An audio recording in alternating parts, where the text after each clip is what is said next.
Comment reconnaître l'Esprit de Dieu? Amis très chers, ne croyez pas tous ceux qui disent « Nous avons l'Esprit Saint », mais examinez-les avec attention pour savoir si ces gens ont vraiment l'Esprit de Dieu. En effet, beaucoup de faux prophètes sont venus dans le monde. Voici comment vous reconnaissez l'Esprit de Dieu. Tous ceux qui affirment « Jésus-Christ est vraiment devenu un être humain », ceux-là appartiennent à Dieu. Mais ceux qui ne veulent pas affirmer cela n'appartiennent pas à Dieu. Ils appartiennent à l'ennemi du Christ. Vous avez entendu dire « L'ennemi du Christ arrive », et maintenant, il est déjà dans le monde. Vous, mes enfants, vous appartenez à Dieu et vous avez vaincu les faux prophètes. Voici pourquoi.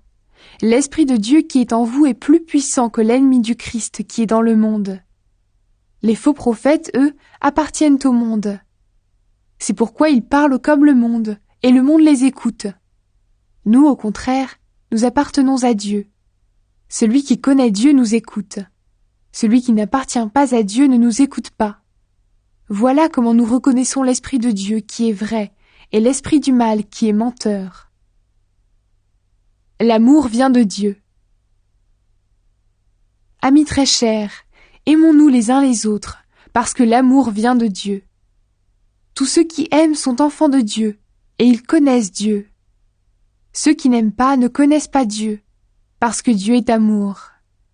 Voici comment Dieu nous a montré son amour. Il a envoyé son Fils unique dans le monde pour que nous vivions par lui. Alors l'amour, qu'est-ce que c'est? Ce n'est pas nous qui avons aimé Dieu, c'est lui qui nous a aimés. Il nous a tellement aimés qu'il a envoyé son Fils. Celui-ci s'est offert en sacrifice pour nous. C'est pourquoi Dieu pardonne nos péchés. Amis très chers, puisque Dieu nous a aimés de cette façon, nous aussi nous devons nous aimer les uns les autres. Personne n'a jamais vu Dieu. Mais si nous nous aimons les uns les autres, Dieu vit en nous, et son amour en nous est parfait. Voici comment nous reconnaissons que nous vivons en Dieu et que Dieu vit en nous. Il nous a donné son Esprit Saint. Le Père a envoyé son Fils pour sauver le monde. Nous avons vu cela, et nous en rendons témoignage. Si quelqu'un affirme « Jésus est le Fils de Dieu », Dieu vit en lui, et lui, il vit en Dieu. Et nous avons connu l'amour que Dieu a pour nous, et nous avons cru à cet amour. Dieu est amour. Si quelqu'un vit dans l'amour, il vit en Dieu, et Dieu vit en lui. Si l'amour est parfait en nous, nous pouvons être pleins de confiance pour le jour où Dieu nous jugera. Pourquoi? Parce que notre vie dans le monde ressemble à celle de Jésus-Christ. Quand on aime, on n'a pas peur. L'amour parfait chasse la peur. En fait, on a peur quand on attend une punition. Celui qui a peur n'aime donc pas de façon parfaite. Mais nous aimons parce que Dieu nous a aimés le premier.